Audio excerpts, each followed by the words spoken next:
masakit na ginawa niya sa akin, attorney. Minahal ko siya, pinagkatiwalaan. Yung pala, pababayaan lang ako. At ang masakit pa, namatay ang tatay ko sa sobrang sama ng loob dahil sa sinapit ko.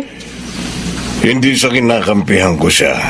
Pero sa kalagayan niya ngayon, kailangan niya ang pagpapatawad mo.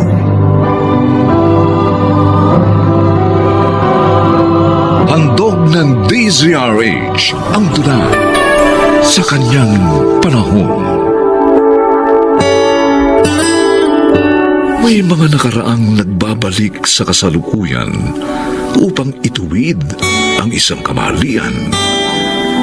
Ito po ang naging karanasan ni Cindy sa ating dulang sa kanyang panahon.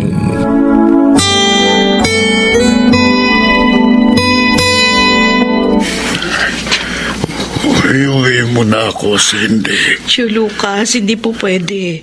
Sabi ng doktor, kailangan niyong manatili dito sa ospital para maihanda kayo sa operasyong gagawin sa puso niyo. Ano? Ooperahan ako sa puso. Opo. Cindy, tiyak na malaking halagang gagastusin doon. Saan kayo kukuha? Ewan ko po, hindi ko po alam. Uy. Pati nga ako naguguluhan na, pero hindi ko naman kayo pwedeng pabayaan. Kawawa ka naman. Iuwi mo na lang ako. Bahala na. Doon ko na lang hihintayin sa bahay ang aking kamatayan. Huwag niyo sabihin yan, Chok. Kailangan pa namin kayo ni Pia. Ayokong mawala kayo. Salamat sa pagmamahal at pagpapahalaga mo sa akin, pamangkin. Pero wala tayong perang magagamit sa operasyon ko. Bahala na po.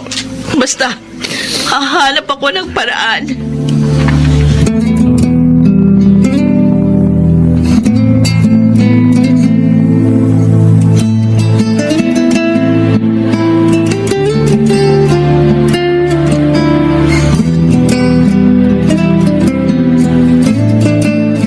Kailangan makahanap ako ng paraan para maoperahan si Chong. Ayoko mawala siya sa amin. Pero kanino ako lalapit? Bahala na. Kung kailangan manawagan ako sa istasyon ng radyo, gagawin ko. Nandito na pala ako sa bahay. Hindi ko napansin yun dahil sa lalim ng iniisip ko. Kamusta naman kaya si Pia dito? Buksan ko na yung pinto. Pia, anak, nandito na ako. Nay, narito po ako sa sala. Kasama ko si Atty. Gamboa. Attorney? Sino yun? Sino kaya? Pia? Nay, mabuti po dumating na kayo. Siya po si Atty. Gamboa. Alam niyo po, dinala niya tayo ng maraming grocery. Ano? Attorney, ang nanay ko po, si Nanay Cindy. Magandang hapon, Cindy. Isinama ako rito ng kaibigan mong si Melva. Melva? Bakit? Hindi ko naman kayo kilala. Tapos, pinamili niyo kami? Nagpakilala na ako sa kaibigan mo. Kaya sinamahan niya ako rito. Akong abogado ni Jericho. Si Jericho. Pia, anak. Nay? Iwan mo muna kami ni attorney. May pag-uusapan lang kami, okay? Apo, sige po. Diyan po muna kayo, Attorney. Sige, Pia. Salamat, ha? Ang sabi niyo, abogado kayo ni Jericho. Oo. Buhay pa palang walang yang yun. Matagal na niya kayong hinahanap, Cindy. Para ano? Para muli akong saktan? Hindi. Gusto niyang makita si Pia. Bakit? Dahil wala siyang anak?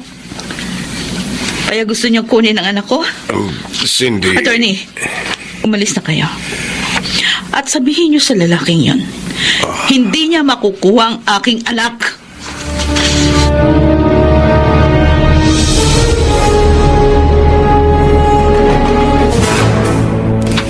Ano pong sasabihin niyo sa akin, Inay? Pia, anak, kapag bumalik uli dito si Atty. Gamboa, huwag mong patutuloyin, ha? Bakit po? Mabait naman po siya. Basta, sundin mo na lang ako. Huwag ka rin sasama sa kanya, lalo na pag wala ako. Sige po. Okay, thank you. Anak, iniingatan lang kita. Kaya ako ginagawa ito. Ayoko mawala ka sa akin. Mahal na mahal kita.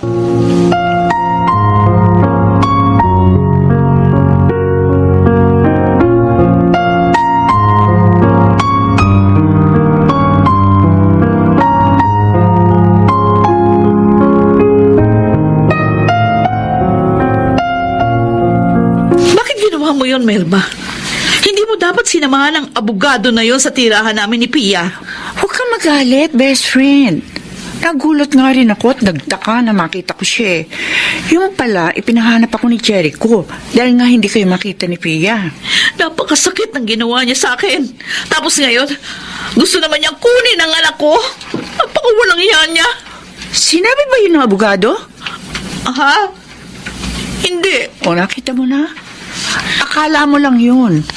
Ang totoo, gusto kayo makita ni Jericho para maituwid niya ang kasalanan niya sa inyo. Inatake sa puso si Itay nung malaman na buntis ako at niloko ni Jericho. Namilad ako sa kahihiyan dahil sa kanya. Paano ko siya mapapatawad? Kasi hindi kailangan mong gawin yun. Lalo na nga sa pagkakataong ito. Hindi lang para kay Pia, kundi para kay Man Lucas. Melba, Sabi ni attorney, gusto ni Jericho na bigyan ng magandang kinabukasan si Pia. Mahango kayo sa hirap. Pag nangyari yun, di maaari mo na ipa-opera ang puso ni Man Lucas. Hindi ba?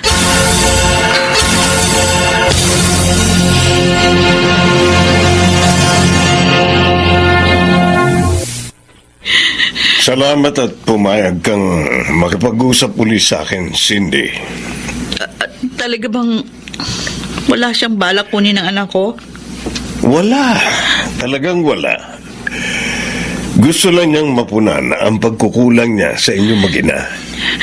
Napakasakit ng ginawa niya sa akin, attorney. Minahal ko siya at pinagkatiwalaan. Yung pala, pababayaan lang ako. At ang masakit pa, namatay ang tatay ko sa sobrang sama ng loob dahil sa sinapit ko. Cindy, hindi sa kinakampihan ko siya, no? Pero sa kalagayan niya ngayon, kailangan niya ang pagpapatawad mo. Anong ibig mo sabihin, attorney?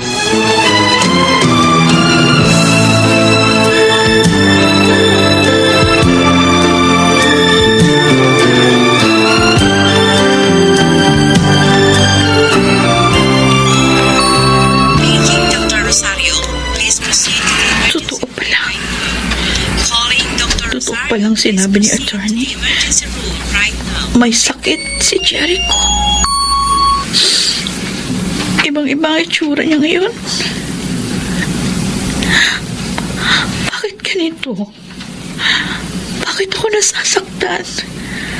Sa nakikita kong kalagayan niya ngayon. Attorney. Alan. Ikaw ba yan? Hindi, Jericho. Ako ito. Si Cindy. Cindy. Salamat. At nagkita rin tayo. Salamat sa pagpayag mo. Bakit ka nagkaganyan? Anong sakit mo? Cancer. May taning ng buhay ko. Siguro, parusa ito sa akin ng Diyos. Dahil naging tuwag ako na harapin ang aking pananagutan. At dahil sa pagiging makasarili ko, Jericho. Natakot ako sa banta ni Mami na hindi niya ako pamamanahan. Kaya iniwan kita. Kahit na nga alam kong buntis ka na kay Pia. Cindy, patawarin mo sana ako. Pero kahit iniwan kita, hindi ako napilit ni Mami na pakasalan ang gusto niya para sa akin. Nanatili akong binata hanggang sa pumanaw siya. At hanggang ngayon, Jericho. dahil ikaw lang ang gusto kong pakasalan.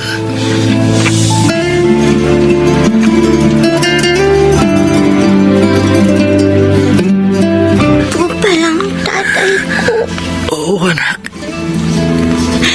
Maligaya ako dahil nakita rin kita. Matagal ko pong pinangarap nung makita kayo. Kahit na nga, sabi po ni Inay, iniwan niyo kami. Anak, Gusto ko po kayong mayakap, mahalikan, at makalaro. anak ko. Kaso, paano pa po mangyayari yun? May sakit kayo. Paano niyo pa ako mahatid sa school? Paano ko pa kayo may papakilala sa mga kaibigan ko? Sana po, pilitin niyo pong magpagaling para po makasama pa namin kayo na Inay.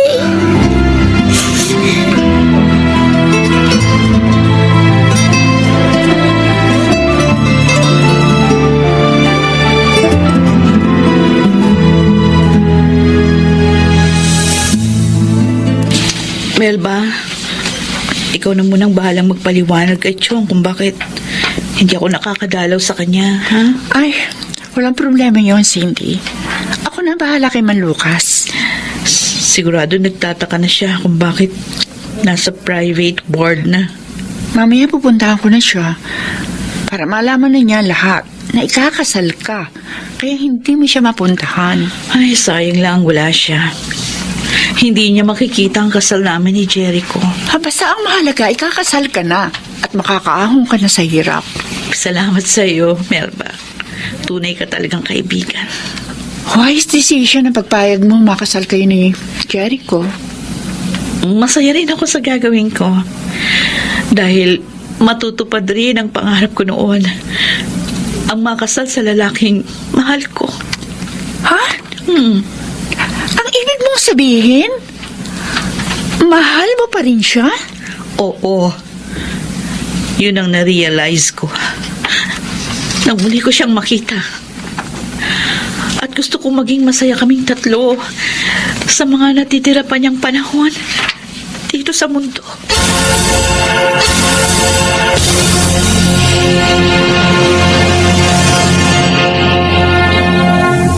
Ang ganda po pala at ang laki ng bahay niyo, Tay. Lumipat na po kami doon ni Inay. Masaya ako sa ginawa niyo, Cindy. Pia,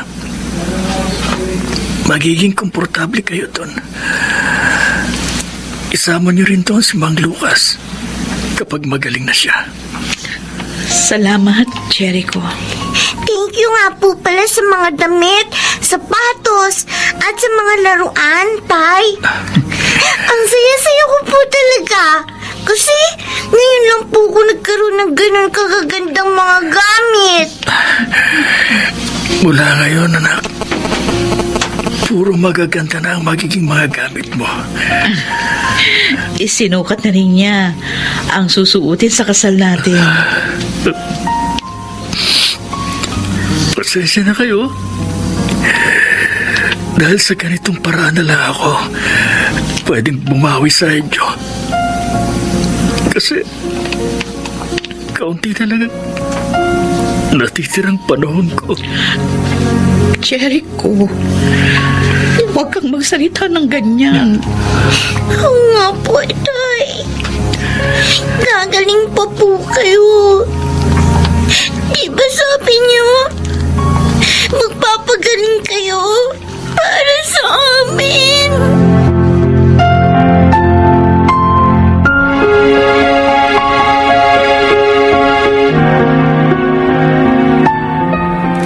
Ngayon, ipinapahayag ko sa kapulungang ito na kayo, Jericho at Cindy, ay ganap ng mag-asawa.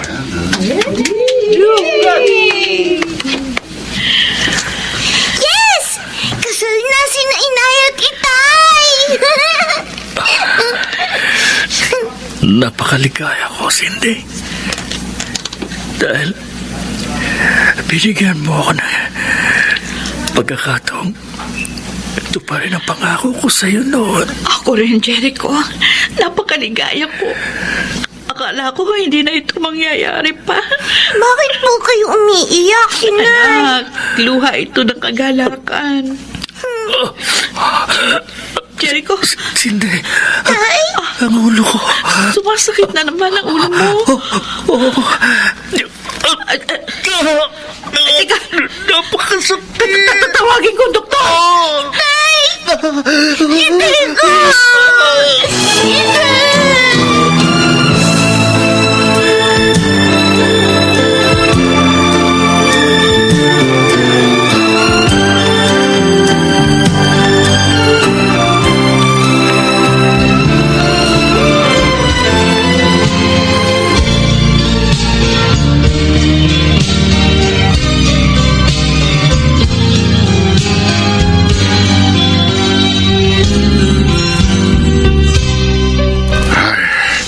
Napakaganda nga pala ng bahay ni Jericho.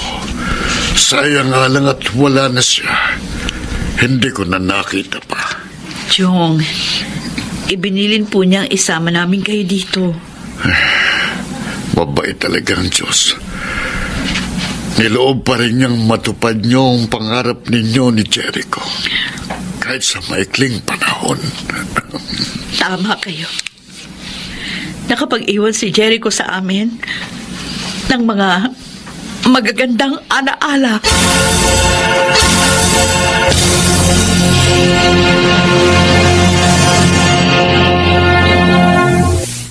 Kung minsan, hindi mahalaga ang haba ng panahon ng pagsasama, kundi ang mga matatamis na alaalang pinagsaduhan sa kanyang panahon.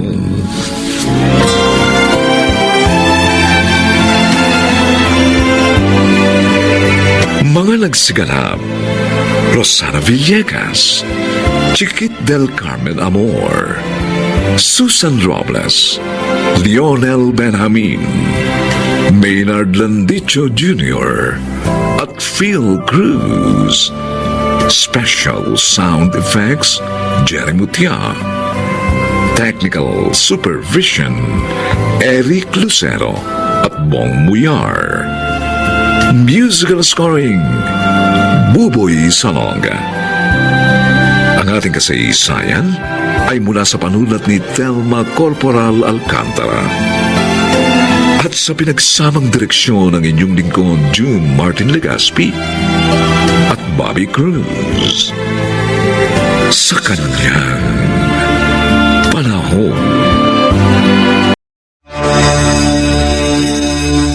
Kaibigan kong lola nyo. Kaya ako siya tinutulungan. Kung bakit kasi ayaw niyang sumama sa trabaho ko eh. Kung sumama na ba siya, edi hindi kayo nahihirapan ng ganyan. Kumbinsihin nyo nga ang lola nyo para matapos ng paghihirap nyo.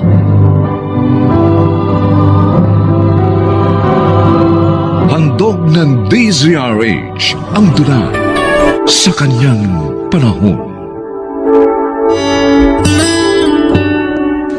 May mga pagkakataong nagiging responsibilidad rin ng isang magulang maging ang kanyang mga apo, lalo na kung ulila na ang mga yon. Mga kaibigan, narito po ang naging karanasan ni Iska sa ating dunang sa kanyang panahon.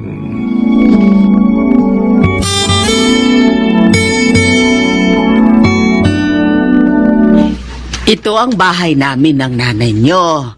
Ellen, Tina. Mula ngayon, dito na kayo titira. Opo, Lola Iska. Oh, Tina, apo, bakit ka umiiyak? Naalala ko lang po si Inay at Itay, Lola Iska. Sabi po nila, magbabakasyon po kaming lahat dito. Dahil nga po matagal na nila kayong hindi nadatalaw. Pala, kami na lang ang pupunta rito. Kasi nga patay na sila. Kasalanan ng kaskaserong driver na sinakyan nila yun eh. Kaya tayo maagang naulila sa mga magulang natin, Tina. O, siya. Huwag na kayong umiyak, mga apo. Pangako ko sa inyo, kahit wala na sila, mabubusog pa rin kayo sa pagmamahal. Dahil ibubuhos ko sa inyo ang buong pagmamahal ko. Ay, salamat dito sa masarap na ulam na bigay mo, Ingo. Tiyak na magugustuhan ito ng mga apo ko. Walang anuman yan, Iska. Kung bakit naman kasi kung kailan ka tumanda, saka pa naiwan sa iyong mabigat na responsibilidad sa mga apo mo. Oy, maiba nga pala ako. Mahigit 1 linggo ka nang hindi nagtitinda ng isda. May bago ka na bang pinagkakakitaan? Oo. At malaki ang kita ko doon. Kaya ito, nakakapagulam na kami ng masarap at nabibigyan pa kita. Oy, ang swerte mo naman. At hindi magtatagal, ha? Unti-unti na rin akong aasenso dahil makakaipon ako.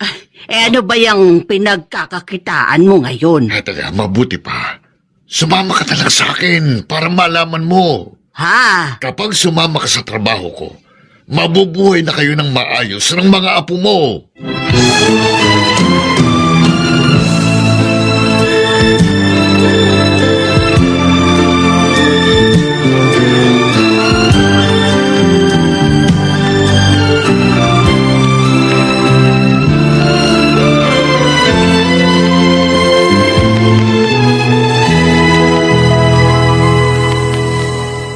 Ano? Bakit mo sinabi? Baka kumanta ng Dorime yun, Ingo. Hindi, Boss Magno. Mapagkakatiwalaan yung si Iska. Pero hindi mo nakumbinsi, di ba? May takot daw siya sa Diyos eh. Sobrang makadiyos. Pero naniniwala ako na maisasama ko rin siya rito. Kung sa bagay, kapag nahirapan na siya sa buhay nila, siguradong kakapit din sa patalim yun. Tama, boss. Kaya patuloy kong ipakikita sa kanya ang pag-asenso ko. Tama. Para maakit ko rin siya sa trabaho natin.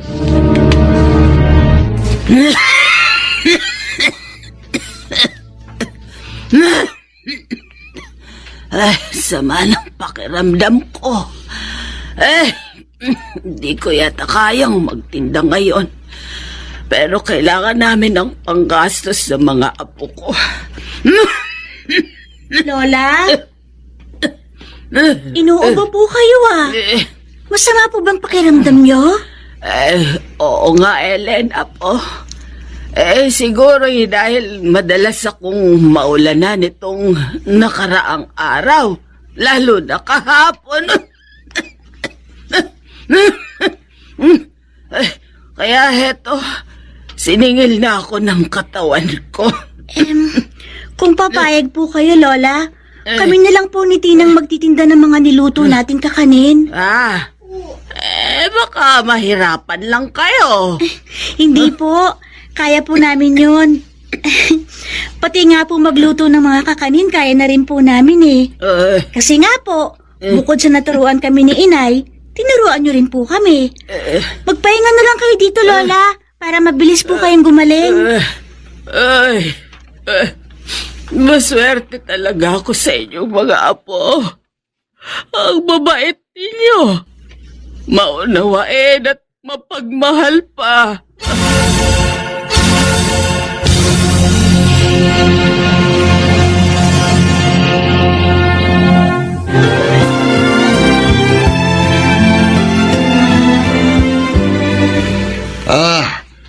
Kayo na naman pala ang nagtitinda ng kakanin dito, Helen. Tina. Opo, Mang Ingo. May... May sakit po kasi si Lola hanggang ngayon Yun na nga ang tatanong ko eh. Dapat magpa-doktor na siya. Ayaw po ni Lola eh. Wala po kasi kaming pera. Pagkakataon ko na ito, gagamitin ko mga bata para kumbinsihin nila si Iska. Teka, sinong nagluto ng mga ito? Kami na nga rin po ni ate yung nagluto ng mga ito eh. Kaya nyo nang magluto? Kayang-kaya po. Naturuan din po kasi kami ng nanay namin noon, bukod po kay Lola. Bibili po ba kayo? Bili na po kayo? Para madagdagan naman po ang kinita namin, benta namin. Sige, bibilhin ko ng lahat yan, yung tindan yung biko. Salamat po. Teka ha, medyo makapal itong wallet ko eh. Alin ba dito? Ito ang bayad ko. At sa inyo na rin ang sukle. Ay! Salamat po, Mang Ingo. 500 pesos din po ito. Baliwala lang sa akin yan. Sa inyo na ang 2 sukli niyan, ha? Para may pera naman kayo. At ito naman, Thank you po. itong nasa plastic bag na ito, ibigay niyo sa lola niyo. Ano pong laman nito? Ano pa, edi masasarap na dilata. Imported yan. Meron ding mamahaling noodles nang makahigop naman ng masarap na sabaw ang lola niyo. Ha? Ang bait niyo po, Lolo. Salamat po uli. Kaibigan kong lola niyo. Kaya ako sa tinutulungan. Kung bakit kasi ayaw niyang sumama sa trabaho ko kung sumasama na ba siya, di hindi na kayo nahihirapan ng ganyan. Kumbinsihin niyo nga lola niyo para matapos ng paghihirap niyo.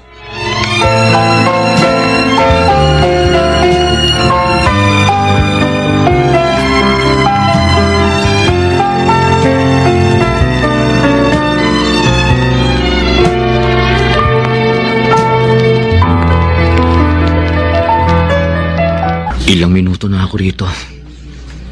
Pero hindi pa rin namamalayan ng 2 dalagitang ito na narito ako. Kasi busy sila sa pag-aaral ng kanilang leksyon. Nakakabilib sila. Nagtitinda ng mga kakanin habang nag-aaral. Sana marami pang tulad nila na masipag sa pag-aaral. Ay! May tao pala. Kanina pa po ba kayo? Medyo iha. Kapatid mo ba itong kasama mo? Opo. Nakakabilib naman kayo. Nakukuha niyo pang mag-aral habang nagtitinda. Kailangan po kasi namin natulungan ng lola namin. Kasi po may sakit po siya eh. At kailangan din naman po namin mag-review para po hindi kami bumagsak sa test namin. Ako nga pala si Richard. Tawagin niyo na lang akong Mang Richard. Kayo, anong pangalan niyo? Ako po si Ellen, Sir Richard. Ako naman po si Tina, ang bunso po sa aming 2. Sabi niyo, tinutulungan niyo ang lola niyo dahil may sakit? Nasaan ang parents niyo? Patay na po sila eh. Opo. At ang lola na lang po namin ang kumukup-kup sa amin. Ano nga po palang bibilin niyo?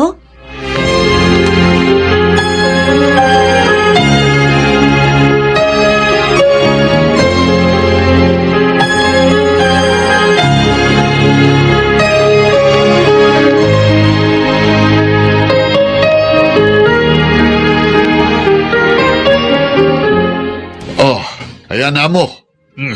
Malaki na naman ang ingreso ko sa inyo. Kaya nga natutuwa ako sa iyo, Ingo. Malakas ka nang magbenta ng droga. Nasanay na ako sa inyo eh. Okay naman, di ba? Dahil mas malaki na kayo nakita mo. O, di ba? Siya nga pala. Kumusta na yung kaibigan mo na isasama mo dito? Hindi ko pa siya nakakausap, Boss Magno. May sakit pa rin eh. Pero pasasaan ba't may sasama ko rin siya dito? Siya nga pala. May isa pa akong ipapadala sa iyo ngayon. Ha? Sayang din to. Dagdag kita mo. Areglado, boss! Walang kikil naman na! Napulisin niyo! Boss Magno, mga alat! Yari tayo! Diyos ko, salamat po sa inyo. Pinagaling mo po ako sa aking karamdaman. Pinahira mo pa po ako ng buhay at lakas upang patuloy na magabayan ng aking mga apo. Ay, sana'y tulungan mo po ako, Diyos ko, na maitaguyod ko po sila at mabigyan ng magandang kinabukasan. Sa kabila po ng aking katandaan. At pangako po, lalo akong maglilingkod sa inyo, Diyos ko.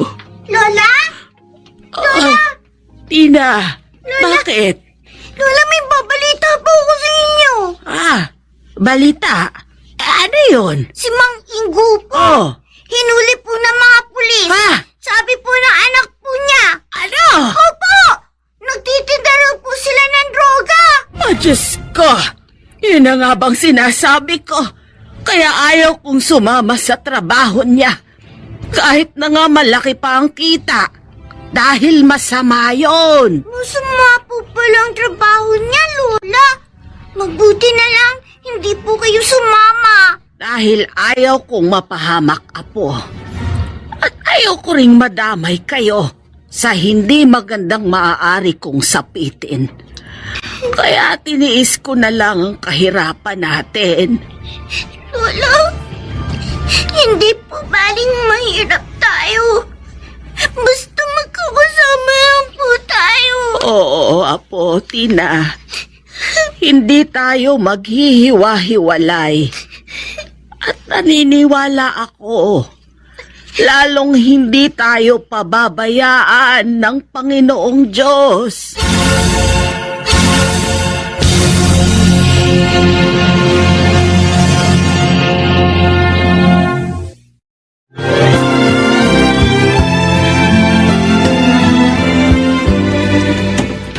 Ay, ito po ang bahay namin, sir. Tuloy po kayo. Salamat po, Aling Iska.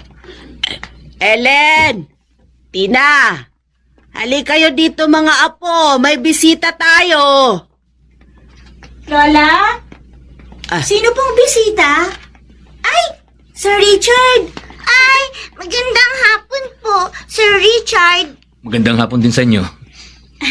Napasyal po kayo, sir. Alam nyo kasi, nung una ko kayong nakita, kinunan ko kayo ng picture habang nagtitinda kayo ng kakanin at nag-aaral ng leksyon. Bakit po? Bumilib kasi ako sa inyo. At nang malaman ko na ulila na kayo sa mga magulang, naisip kong ilapit kayo sa foundation na pinagkatrabahuhan ko. At yun ang magandang balita ko sa inyong lahat. Ay, ano pong ibig niyong sabihin, sir?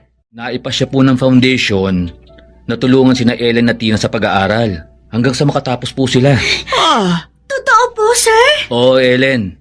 Kaya hindi na magiging problema ni Aling Iska ang inyong pag-aaral. Ate, sigurado na tayo makakatapos ng pag-aaral. Oo. At kayo naman po, Lola Iska, bibigyan po kayo ng foundation ng puhunan Diyos para sa isang negosyo.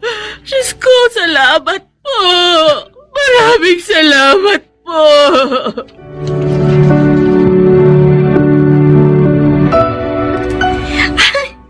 Totoo, ate? Ay, oo, Tina. Isa na akong certified public accountant. Ay, binabati kita, Apo. Congratulations, ate. Ang galing mo. Jack, na lalong magiging proud sa'yo si na Sir Richard dahil hindi mo sila binigo. Talagang nagsikap po ako, Lola, para wag silang mabigo. At ganon din po kayo.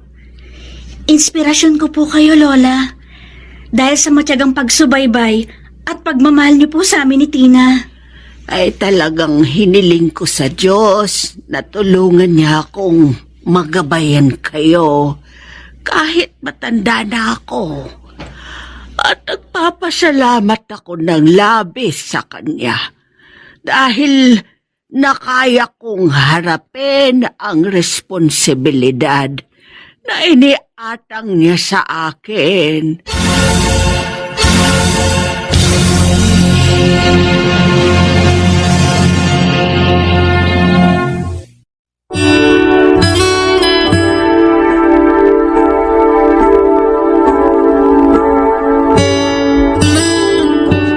Dinirinig niya ang di nagsasawang manalangin.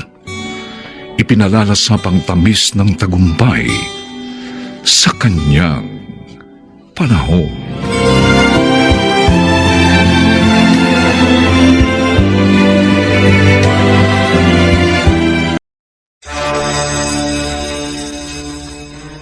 Kailan ka magtatapat?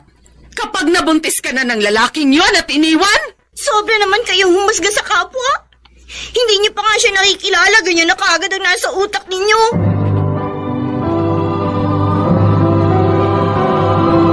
Handog ng DZRH ang tula sa kanyang panahon. Nagagawang baliwalain ng mga kabataan ang payo ng kanilang mga magulang. Yun ay dahil sa katigasan ng ulo at kapusuan. Kaya naman kadalasan, sila ay nasasadlak sa kapahamakan. Narito po ang naging karanasan ni Rofa sa ating dunang sa kanyang panahon.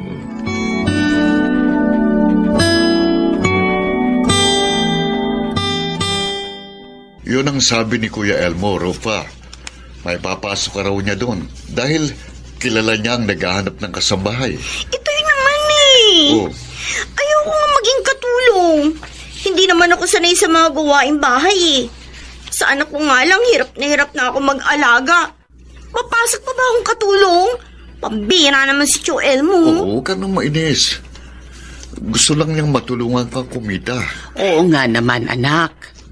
Para din yun sa inyo ng anak mo. Ay naku, bigyan niyo na lang ako ng perang magagamit ko sa pag-apply ng trabaho. Papasok ako kahit sales lady sa mall. Eh, tsak naman matatanggap ako eh.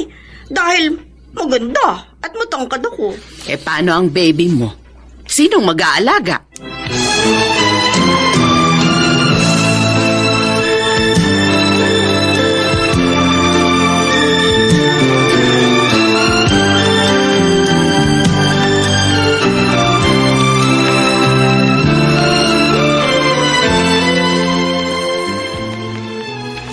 Ayaw niya.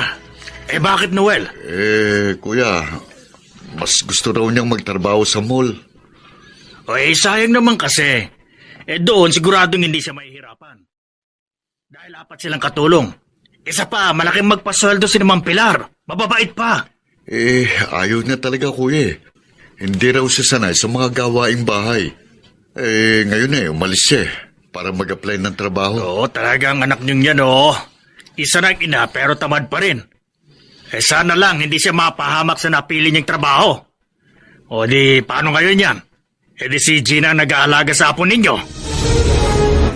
You mean, hindi pa tayo uuwi, Rufa? Oo, Jeanette. Magmimerienda muna tayo. Ililibre mo ako? Sa bagay, hindi mo pa ako naililibre sa pagkakapasok ko sa'yo dito sa mall. Pero okay lang yun.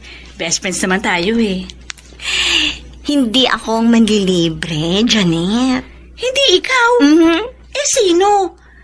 Tayong dalawa lang naman ang narito sa fast food. Si Orly, ang boyfriend ko. May boyfriend ka na uli? Ikaw ha? 2 years pa lang nga nakakaraan mula nang maloko ka sa pag-ibig. At 1-year-old naman ang baby mo. And then may boyfriend ka na uli? Ano ka ba? Siyempre, move on na dapat. At saka, iba si Orly doon sa walang niya akong dating boyfriend. Si Orly, gwapo, mabait, at may kaya sa buhay. At mahal na mahal niya ako. At siya ang hinihintay natin dito, ganun ba? Correct? Oh, ayun na siya yun. Yung lalaking papalapit dito? Oo. Gwapo, di ba? Artistahin. Gwapo nga. Kaya lang, Parang pamilyar siya sa akin. Parang nakita ko na siya eh. Hindi ko nga lang maalala kung saan.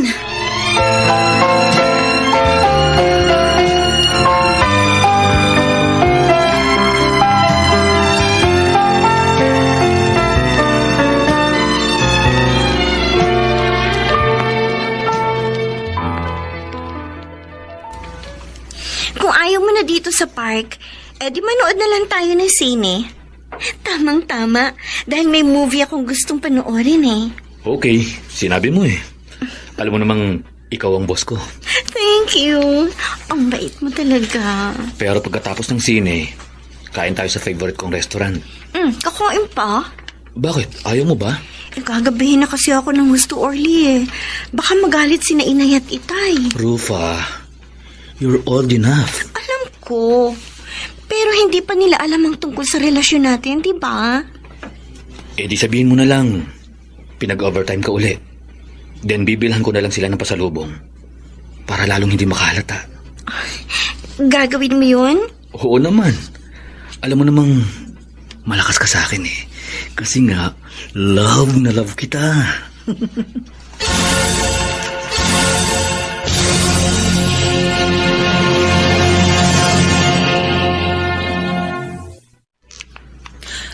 Baka naman nagkamali lang si ate, Kuya Elmo. Siya nga naman, kuya. Kasi wala namang nababanggit sa amin si Rupa na may bago siyang nobyo. Ganun din naman noon Nalaman nyo na lang na may nobyo na ang pamangkin ko nung nabuntis na siya. At iniwan nung walang hiyang Efren na yon. Pasensya na kayo. Hindi ko gustong saktan ng damdamin ninyo. Naunawaan ka naman namin, kuya. Nagtataka lang ako kasi nabibili naman niya ang mga pangailangan ng anak niya. Mula nga sa kanyang kita. At nakapagbibigay din sa amin kahit papano. Pwede namang mangyari yun, Noel. Lalo na kung ang lalaki ang gumagastos sa kanila mga date. Naisip ko tuloy, Noel. Gina, Baka nga kaya laging ginagabi ng uwi si Rupa dahil sa may nobyo na siya uli. Kausapin niyo nung masinsina ang inyong anak. Baka mamaya, maloko siyang muli. Mahirap na. Kawawa mga bata na lalaki ng walang ama. At higit sa lahat, kawawa din kayo na laging dumadamay sa kanya. Ano po bang itatanong ninyo, Inay? Itay? Parang napakaseryoso nyo naman. Gusto lang sana naming malaman kung totoong may nobyo ka na uli. Sino naman ang madaldal na nagsabi niyan sa inyo? sagutin mo na lang ang tanong namin. Merong ba, Rupa? Itay, wala po. Nagtatrabaho lang ako ng gusto. Sinungaling! Ay! Nakita kanina Kuya Elmo at Ate Isabel nang pumasok kayo ng sinehanong lalaking yung may akbay sa'yo. Po? Ang lalaking yung siguro ang dahilan kaya madalas kang kabihin sa pag-uwi. Anak naman, hindi ka pa ba nadala sa unang sinapit mo? Ngayon heto ka na naman. Inay, iba si Efren at iba si Orly. Oh. Mabait at may kaya sa buhay si Orly at mahal na mahal ako. Kung ganon, may bagong nobyo ka na nga. At Orly ang pangalan. Bakit hindi mo sinasabi sa amin? At nagsinungaling ka pa. Kailan ka magtatapat? Kapag nabuntis ka ng lalaking yon at iniwan? Sobra naman kayong humusga sa kapwa. Hindi niyo pa nga siya nakikilala, ganyan na kaagad ang nasa utak niyo. Patunayan mo na mali kami. Ipakilala mo siya sa amin. Hindi na naawa sa atin. Ngayon nakikipagnobyo na naman ang hindi natin alam. Nalulungkot din ako at nasasaktan sa ginawa ni Rupa. Napakatigas ng ulo niya. At siya pa ang may ganang magalit. Ngayon, hindi nga ako inimik kaninang umaga. Hindi na ba niya naisip ang mga hirap nating maibangon lang siya sa pagkadapa niya? Ako ang nag-aalaga sa ating apo, lalo na pag may sakit yun at wala si Rupa. Noel, baka mapahamak ang anak natin. Kailangan makilala natin ang Orly na yon. Kung kailangan pilitin ko si Rupa, gagawin ko. Hindi ka dapat nakikipag-away kina Mang Noel at Aling Gina, best friend. Mga magulang mo sila. Tumulong sa'yo nung nadapa ka. At higit sa lahat, tunay na nagmamahal sa'yo. Alam ko naman eh. Nagalit lang naman ako. Dahil sa maling paghusga nila kay Orly. Isip ko tuloy, sundin na lang ang ibig ni Orly. Na ano? Na sumama na sa kanya. At magsama na lang kami. Para hindi na mapakialaman ni na Inay at Itay. Ano? Ay naku, Rufa. Yan ang wag na wag mong gagawin. Ihuhulog mo lang sa kapahamakan ng sarili mo. Janet! Bakit ka naman nagsasalita ng ganyan? Naaalala mo ba nung una mo siyang ipakilala sa akin? Di ba ang sabi ko sa'yo, pamilyar siya sa akin. Ngayon alam ko na kung saan ko siya nakita. Saan? Sa bahay ng kaibigan ng kapatid ko. Asawa siya ng kaibigan ng kapatid ko. Hindi. Rufa, may asawa na si Orly. Ay, si Inay nag-text. Hindi. Rufa, sabi ni Inay, may sunog malapit sa bahay niyo. Ano? Hindi! Si Inay! May sakit siya nang iniwan ko! Sila ng baby ko kanina! Janet!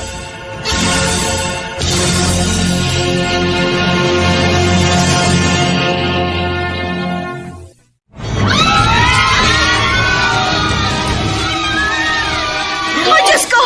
Malaki na nasunog! At nalapit na ang bahay namin! Inay! Inay! Paraan ninyo ako! Kailangan makita ko sino yung anak ko! Inay! Rupa! Rupa! Salamat at narito ka na. Joel po! Sina Inay at si Baby! Iniwan ko sila kanina dyan sa bahay! May sakit si Inay, Joel! Nasa loob ba sila? Joel, sumagot kayo! Please! Uminahon ka. Ligtas sila. Nakalabas sila bago pa nasunog ang bahay nyo. Salamat po! Salamat po, Diyos ko! Salamat po!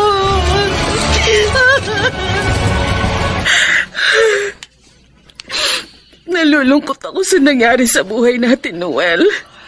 Ngayon wala na tayong bahay. Dahil nadamay sa malaking sunog sa lugar natin ang bahay natin. Nalulungkot din naman ako. Pero dapat pa rin tayong magpasalamat. Dahil maluwag itong bahay ni Kuya Elmo. Napatuloy nila tayo rito. Isa pa, ligtas kayo ng apo natin. Tama po si Itay, Inay. Kayo po ni Baby higit na mahalaga. Rufa, Kami nangyari po masama sa inyo. Hindi ko po mapapatawad ang sarili ko. Sorry po, Inay. Tay, naging matigas ang ulo ko. Naging mapusok po ako. Kaya madalas ko kayo nababaliwala. anak. Kabutihan mo lang naman ang hangad namin. Kaya ka namin pinagsasabihan. Nauunawaan ko na po kayo ni Itay, Inay. Sana po, mapatawad po ninyo ko. At pangako po, hindi ko nababaliwalayin ang inyong mga payo. Magbabago na po ako. Mga magulang mo kami, anak. At lagi kaming handang tulungan kang magbago.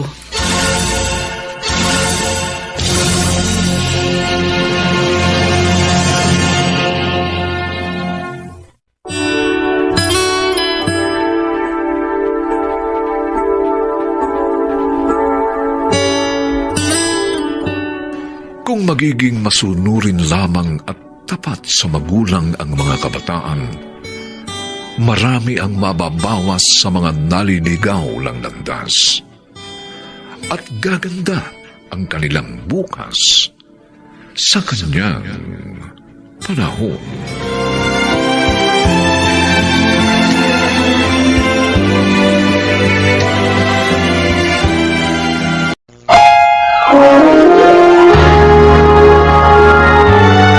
Kauna-unahan sa Pilipinas. Manila Broadcasting Company. DZRH, member, kapisanan ng mga broadcaster ng Pilipinas. Ang dami mo pang satsat. Wala ka rin magagawa. Dahil pumayag na akong dalhin dito mga epektos. Tapos! Ay, naku, magkakasubukan tayo, Aldo. Dahil kapag pinagpilitan mo, ako mismo magsusumbong sa mga pulis.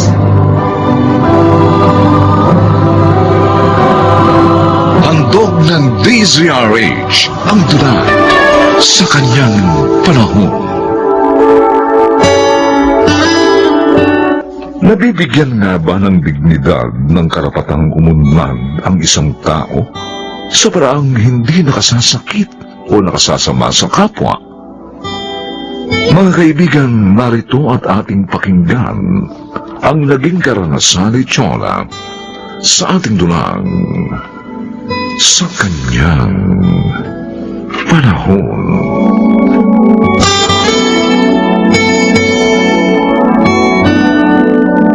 Oh, Jonah. Bukas, birthday ni Ateng. Imunta ka ron, ha? Tumulong ka sa pagluluto ng mga ihanda niya. Baka nga sa mga oras na ito, hindi na yun magkanda tuto sa pag-asikaso, eh. Tatapusin ko muna yung wedding souvenir items sa inorder sa akin. I-deadline yun eh. Tapos tsaka ako sisilip dun. Sisilip ka lang? Oo. Hindi ka tutulong? Oh. Bakit ba taon-taon na lang? Kailangan pa natin pagtalunan ang pagpapapunta ko sa iyo sa birthday ni Ateng! Ikaw lang naman ang nagpapalaki ng issue eh. Pupunta naman ako doon mamaya pagkatapos ng mga gagawin ko dito. Di kung anong aabutan ko doon, di yun ang asikasuhin ko. Yun ang gagawin ko. Isang buong baboy ang ihanda ni Ateng! Kaya dapat ngayon pa lang naroon ka na sa bahay niya. Maghiwa ka rin ng karne. Magbalat ka ng sibuyas. Magdikdik ka ng bawang. Basta lahat gawin mo!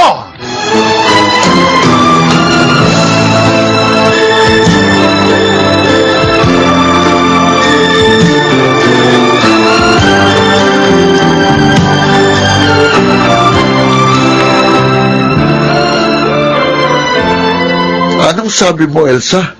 Hindi ka tutulong sa pagluluto sa birthday ni Ateng? Nabibigatan na kasi ako dito sa tiyan ko eh. Ano? Walong buwan na nga kasi eh. Kaya hindi na ako makakilos na maayos. Nahihirapan na ako. Kahit mo maghugas ka lang doon ng mga pinaglutuan, magwalis-walis, maglampaso, hindi naman mabigat na gawain yun. Sige. Bahala na. Anong bahala na? Ikukondisyon ko muna tong katawan ko. Ano ka ba? Panay na ang text ni Ateng. Kaya ihahatid na kita ron ngayon. Ano? Gusto mo pa bang sugurin niya tayo rito at nakdakan? Ika na. Masasama yung pakiramdam mo kapag inihiga mo ng inihiga.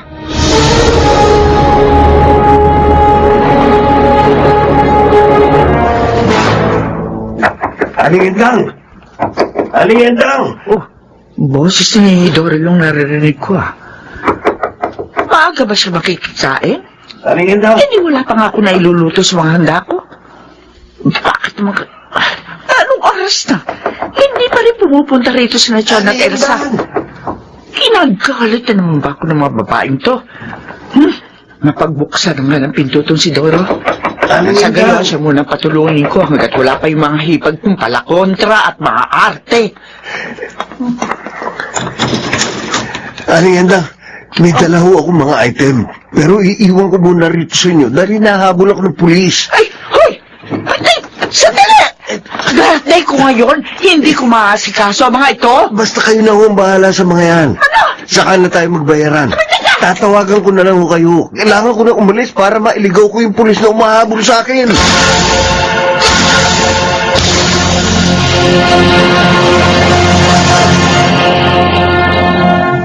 Elsa, uling okasyon na to sa bahay na ito na magkakatulong tayo.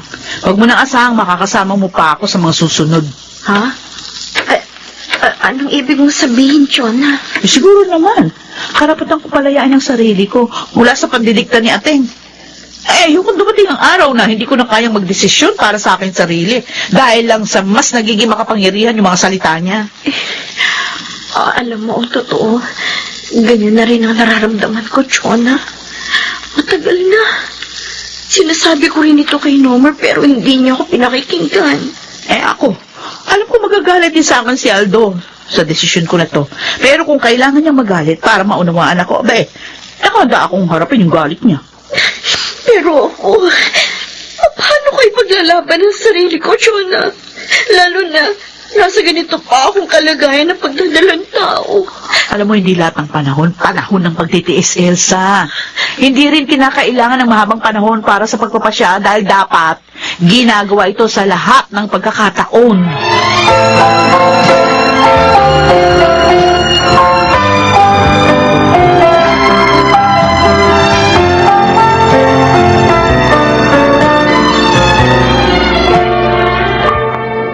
Ano ikaw mo, Dora? Ihanap ko muna ng pansamantalang paglalagakan itong mga paninda ko? Mainit ho kasi ngayon ang mga pulis sa Aling Endang. Baka matunto na dito ko dinadala sa inyo mga nasasalis kong paninda. Ayoko naman kayo madamay dahil kapag nahulihan kayo kahit isang nakaw na paninda lang na may tag price, makukulong kayo. Abala ko! Ay, hindi naman yata tama mangyari yon. Ay, Doro, malaki na ang kapital na pinakawalan ko rito sa mga pektos mo. Kaya nga ho, bago mabulilyaso, yung mga iligal na paninda na yan, ihanap nyo na ng mapaglilipatan.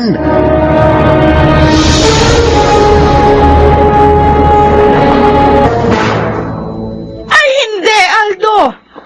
Ayoko dito ilagak ni ating yung kanyang mga iligal na paninda. Hindi ako papayag. Huwag kang hysterical, Chona. Pansamantala lang naman eh. Hanggat may nag-iikot ng mga pulis sa lugar nila. O paano kung sa pagitan ng pansamantalang sinasabi mo, matiktikan dito ng mga pulis yung mga paninda niya? Masyado ka kasing negatibo eh. Ang liit-liit na bagay. Masyado mong pinalalaki. Oy, hindi maliit na bagay yung pagtatago ng mga nakaw, ha? At saka hanggang kailan ba tayo dadami ng kapatid mo sa mga maling disposisyon niya sa buhay? Ang dami mo pang satsat. Wala ka rin magagawa dahil pumayag na akong dalhin dito ang mga epektos. Tapos! Ay, magkakasubukan tayo. Dahil kapag pinagpilitan mo yan, ako mismo magsusumbong sa mga pulis!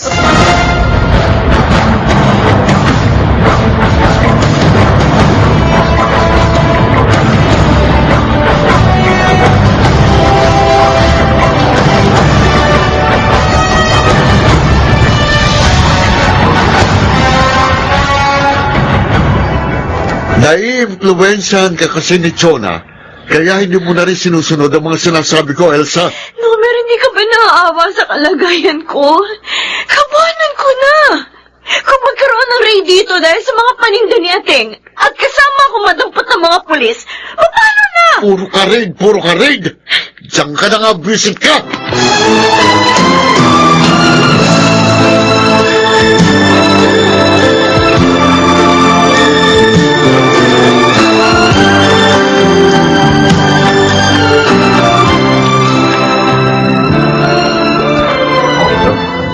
Doro? Bakit? Ano ibig sabihin nito? Bakit may kasama ka mga pulis? Patawarin niyo ako, Aling Endang. Bakit? Nagipit na ho ako, kaya tinuro ko na kayo bilang pinanser ko. Pasensya na ho, Mrs. ha? Pero kailangan niyo hong sumama sa amin sa presinto para magpaliwanag kasama ng taong to.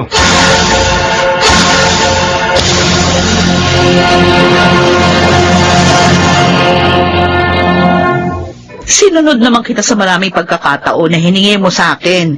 Di ba, Aldo?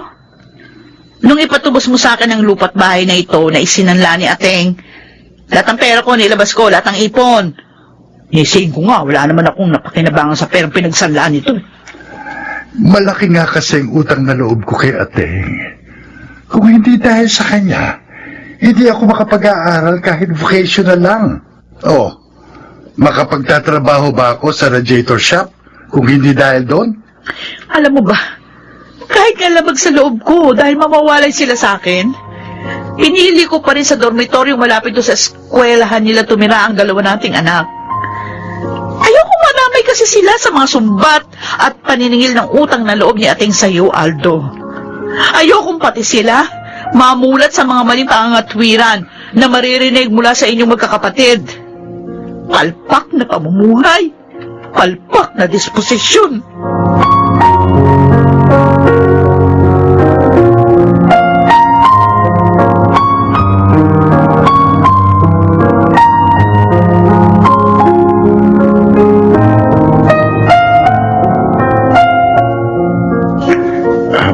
Buti na lang pala, Ateng.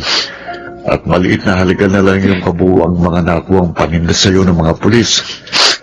Na lang ang kinumpiskan nila, saka pinakawalan ka na. Kung tutuusin, si Doro naman talagang makukulong.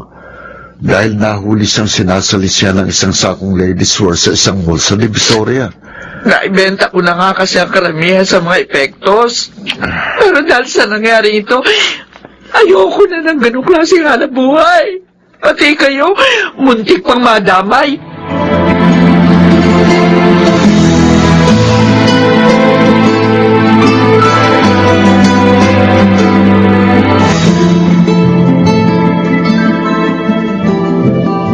Chona, Elsa, pwede ba kayo maabalang dalawa? Ay, oo naman, Ateng. Alam ko, malaki ang pagdaramdam niyo sa akin. O baka nga nasusuklang kayo sa akin. Masyado nga kasing pinanghimasukan ang mga buhay niyo. Para lang sa mga pansarili kong kapakinabangan. Mauunawaan ko kung ayaw niyo na akong kausapin. Lalo ka na, Chona. Masyado ko natapakan ang iyong mga prinsipyo. Natuturuan naman magpatawad ang puso, Ateng. Lumaya mula sa mga hinanakit at sama ng loob. Kahit na halos nasaktan ko ang mga damdamin niyo. Dapat naman talagang nakatakda ang ating mga isip para magpatawad. Salamat. Maraming salamat sa inyong mga pangunawa. Ngayon, muli ako makapagsisimula na magaan ang kalooban. Hindi lang ikaw ang makapagsisimula ng magaan ang kalooban, Ateng. Kami man ni Nomer. Marami rin kami mga pagkakamaling gustong ituwid. Tama si Aldo, Ateng. Kinikilala namin ang aming mga pagkukulang at handang puna ng mga yon sa darating na mga araw. At wala kaming sasayanging mga oras.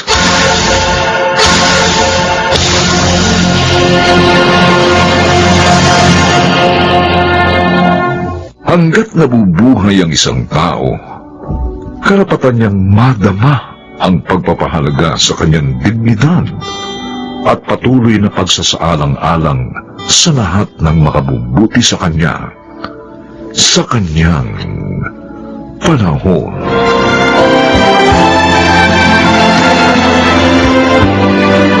Mga nagsiganap: Rosana Villegas, Chiquit del Carmen Amor, Susan Robles, Bobby Cruz, Lionel Benjamin, at Phil Cruz. Special Sound Effects, Jerry Mutiap. Technical Supervision, Eric Lucero at Bong Muyar. Musical Scoring, Buboy Sanog. Ang kasaysayang ito'y mula sa panulat ni Sel Barnum at sa pinagsamang direksyon ng inyong lingkod June Martin Legaspi at Bobby Cruz sa kanyang panahon.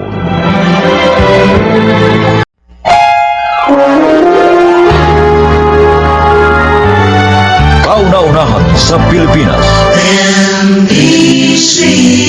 Manila Broadcasting Company. DZRH, member, kapisanan ng mga broadcaster ng Pilipinas. Ewan ko ba, Paolo? Pero tingin ko parang pinanganak na yata akong malas. Hindi totoong malas, Adeline. Alam mo ba kung bakit na-fall out of love ako sa'yo? Bakit nga ba?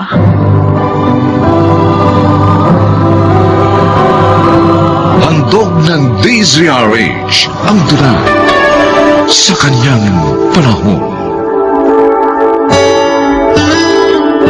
Marami sa mga Pinoy ang gustong umasenso sa buhay, ngunit hindi magawa dahil na rin sa limitadong kapasidad at kumpiyansa sa sarili. Mga kaibigan, pakinggan natin ang laging karanasan ni Adeline sa ating dulang sa kanyang panahon.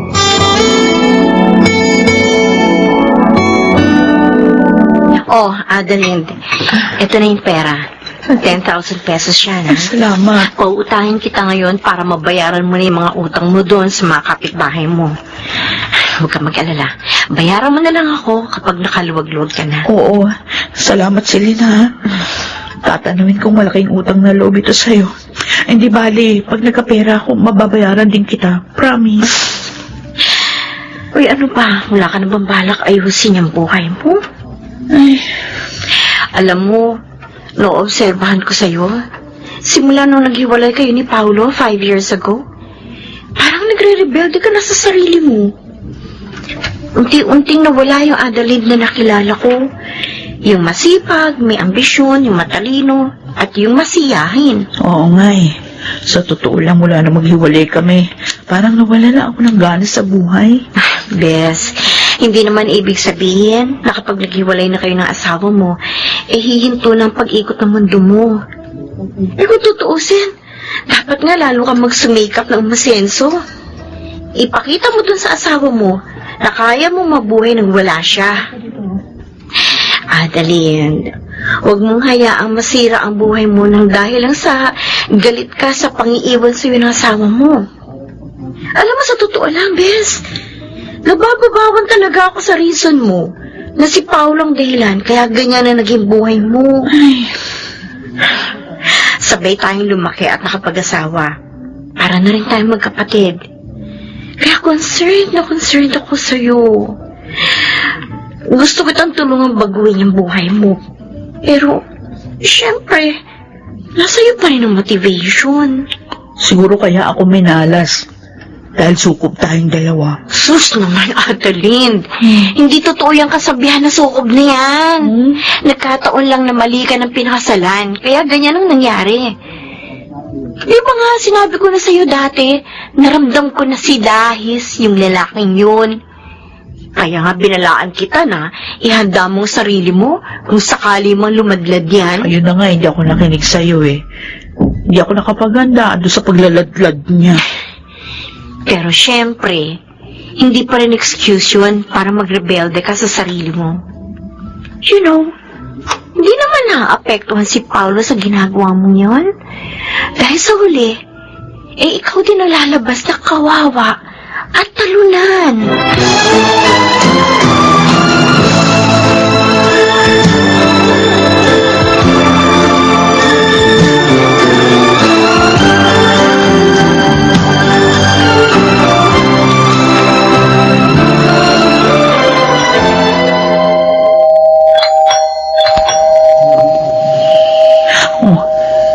Sino naman kaya itong bisita ko?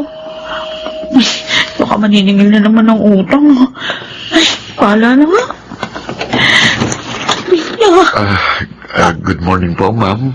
Sino ho kayo? I'm Attorney Sibilia from Paradise Bank. Nandito po ako para serve ang foreclosure notice sa property nyo. Ngayon na? Paano yan? Wala pa ako malilipatan. At saka bakit naman biglaan? Ma'am, binigyan na po kayo ng ilang buwang palugit ng bangko para mabayaran yung lahat ng liabilities ninyo. Sadly, hanggang doon na lang pong kayang ibigay sa inyo ng bangko. Again, I'm sorry, ma'am, pero kailangan nyo na pong lisanin ang bahay nyo ngayong week na ito.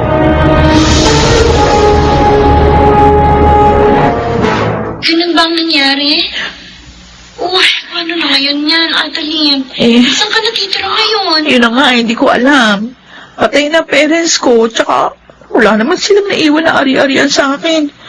Bukod doon, only child lang naman ako, kaya wala akong malalapitan kaibigan. Mga kamag-anak mo? Hindi naman ako close sa mga kamag-anak ko eh. Tsaka nasa probinsya sila. Celine, baka naman pwede mo ako matulungan. Gusto sana kitang patirahin sa bahay. Kaso, maliit lang ang condo unit namin ni Alex. Tapos 6 pa kami naroon. Kasama pa namin yung biyanan kong babae. Ay, ganun ba? Pasensya ka na, Adeline. Kung hindi kita matutulungan sa ngayon. Okay lang yun. Naintindihan naman kita eh. Ay, tama ka. Siguro panahon na para baguhin kong buhay ko. Masyado ko nang napabayaan ang sarili ko dahil sa dinamdam ko masyado yung paghihiwalay namin mag-asawa. Kailangan ko mag-move on. Move forward.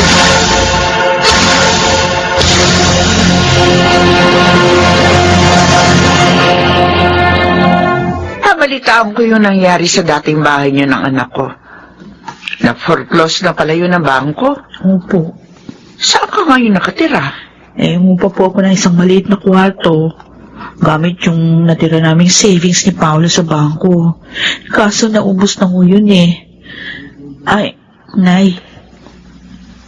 Kaya po pala ako nagsadya dito sa inyo para humingi ng konting tulong. Hala, sabihin mo. Ano ba maitutulong ko sa'yo? Hihiram sana ako ng maliit na halaga. Gagamitin ko sana sa paghanap ng trabaho. Wala na ho kasi kung pwedeng mahinga ng tulong kundi kayo lang. Ay, walang problema sa akin yun. Magkano ba ang kailangan mo? Kahit ho mga 5,000. Simula kasi nung naghiwalay kami ng anak niyo, maraming iniwan siya sa akin ng mga obligasyon. Talagang nahirapan ho ako talaga. Ay, ganun ba? Oo. Ay, teka, sandali. Diyan ka lang. Hintayin mo ako.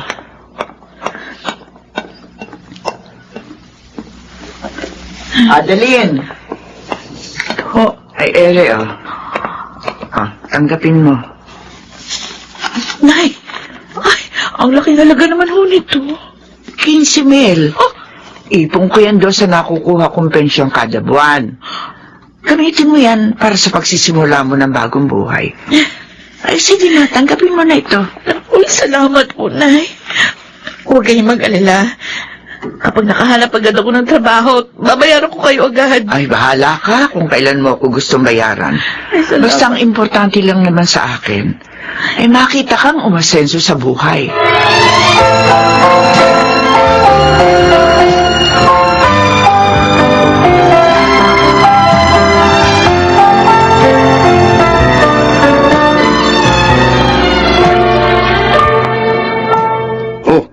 Ano na ang balita? Kumusta na yung paghahanap mo ng trabaho? Ito, tulad ng dati. Hindi na naman successful. Ilan na ba ang in-applyan mo? 5? 10? 7 lang. Pero hindi ka natanggap? Kahit isa man lang sa mga in-applyan mo? Kasi sabi sa akin nung iba, hindi daw ako qualified kasi kulang daw yung experience ko. Meron din na natanggap ako, kaso iniwan ko yung pasahod. Sobrang liit. Alam ko naman yung worth ko kahit papano. Uy, ano na ang plano mo? Yun na nga, Iko. Namumblema ako. Kasi, kunting pera na lang yung natitira sa akin. Kung hindi pa ako makakahanap ng trabaho, baka mamatay na ako sa gutom. Nahihiya na akong umutang uli sa biyanan ko. Ba't hindi mo palaguin yung perang natitira sa'yo? Paano ko palalaguin? Magkakasino ako? Tataya ng loto? Ay naku, wag na. Malas ako sa subal. Hindi kasino o pagtaya sa lotong ibig kong sabihin. Ano? Palaguin mo yung perang natitira sa'yo sa pamamagitan ng pagninegosyo. Uy, 4,000 na lang nga natitira sa akin.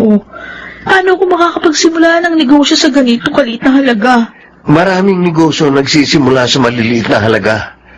Ako nga, yung negosyo ko, nagsimula lang ako sa 2,000. Iba ha?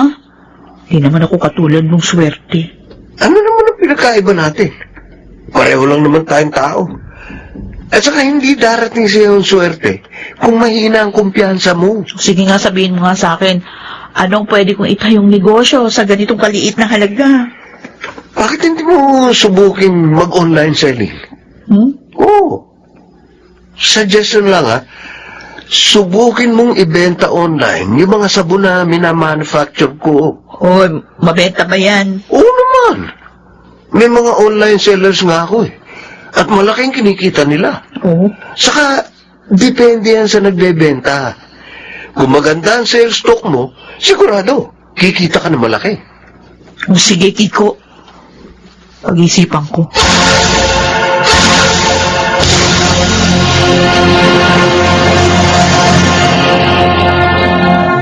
Ay, ubus ng pera ko. Hindi ko naman alam kung saan ako kukuha ng panggastos.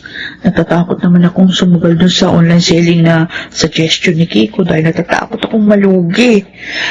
Dapat pala, sumugal na rin ako nung may pera pa ako. Ay, naku, ano ba naman pagsubok tong dumating sa akin? Kanino ako lalapit para humingi ng tulong?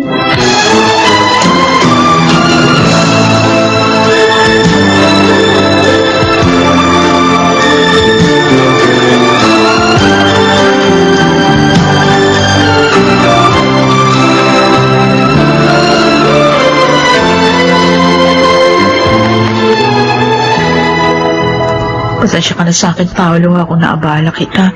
Pero talaga wala akong mahinga ng tulong bukod sa'yo. Kung umaasa ka sa akin ng pera, I'm sorry, Adeline. Pero wala akong maibibigay sa'yo. Malaki din ang gastos ko. Nabumoblema din kami ni Seth sa pera. Ganon. Alam ko, sari-saring pagsubok ang dumating sa buhay mo. Simula na maghiwalay tayo. And I'm sorry kung hindi kita matulungan. Kahit na may obligasyon ako sa'yo bilang asawa mo. Ay. Pero matanong ko lang, wala ka na balak ayusin ang buhay mo? I mean, kasi nabalitaan ko kung kani-kanino ka na lang nakikitira. Tapos, ang tagal mo nang ulan sa paho. Then you told me na baon ka na sa utang. Ewan mo ba? Tingin ko parang pinanganak yata akong malas. Hindi totoong malas, Adeline. Alam mo ba kung bakit na-fall out of love ako sa'yo? Bakit? Wala kang kumpiyansa sa sarili. Masyado kang pessimistic. Tingin mo sa buhay parang wala nang pag-asa. Hindi ka matanggap sa mga trabahong in-applyan mo dahil sobra-sobra ang expectations mo. Pero kinulang ka naman sa kumpiyansa. Hindi mo patunayan sa kanila kung anong talagang worth mo. Huwag ka magagalit sa akin, pero palagi ka nalang umaasa sa iba. Kaya nga isang araw na-realize ko na you're not the one for me. Kasi risk taker at positive ako. Hindi ka tulad mo. Sinusubukan ko naman lang kasi ng kumpiyansa ko. Tsaka hanggat maaari, alam mo, ayokong umasa sa iba. Adeline, handa kitang tulungan kung ipapangako mo sa akin na dadagdagan mo ang iyong eagerness to succeed.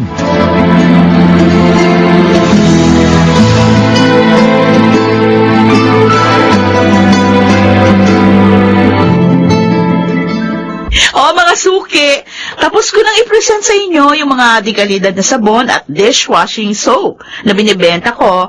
Maraming salamat doon sa mga nag-mine, ha? Hintayin nyo lang yung aking personal message sa inyong messenger para sa payment and delivery details. Sa mga nag-iisip pa dyan, bumili na kayo, mura lang ito. Sinasabi ko sa inyo, hindi kayo magsisisi kapag bumili kayo dito sa Adeline's online shop.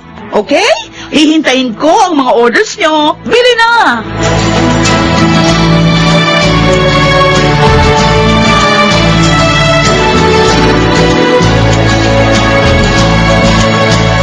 Wow, Adeline! Mukhang asenso na tayo ngayon, ha? Libre mo pa talaga ako dito sa mamahaling restaurant. Ano? Sobrang laki na ba ng kita natin ngayon? Ano ko, in fairness, magandang takbo ng online selling ko. Okay, may mga araw din na hindi mabili, pero meron ding araw na mabili. Pero ayos lang. Ang mahalaga, hindi na ako dependent kahit kanino. Nabayaran ko na rin yung mga utang ko sa iyo, ha? Kay Kiko at doon sa mama ni Paolo. Uy, mabuti naman kung ganun. Happy ako para sa'yo. Alam mo, sa totoo lang, akala ko hindi ko na mararanasan yung ganito kaginawang pamumuhay. Pero, tama yung sinabi sa akin ni Paolo, na kung gusto kong umasenso sa buhay, kailangan kong mag-take ng risks. In fairness dyan sa asawa mo, may nagawa ring tama sa'yo. I'm so happy sa naging outcome na pag-take ko ng risk. I know na hindi naman lagi suswertihin ako. Pero kapag nangyari yun, handa naman ako para harapin yun. Basta sugal lang ako ng sugal at gagamitin ko sa tama yung mga success na tinatamasa ko.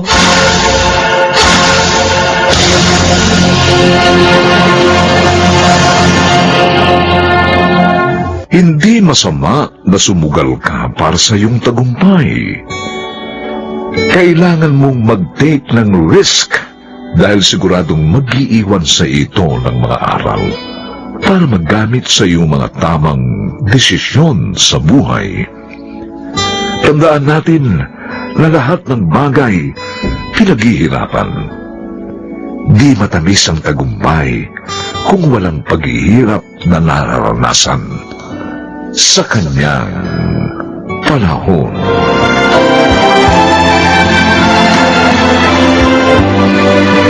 Mga nagsiganap: Rosana Villegas, Bobby Cruz, Lionel Benjamin, Chiquit del Carmen Amor, Susan Robles, at Phil Cruz. Special Sound Effects, Jerry Mutia. Technical Supervision, Eric Lucero at Bong Muyar. Music and Scoring, Buboy Salonga. Ang kasaysayang ito'y mula sa panulat ni Krishna Senga at sa pinagsamang direksyon ng inyong lingkod June Martin Legaspi at Bobby Cruz sa kanyang panahon.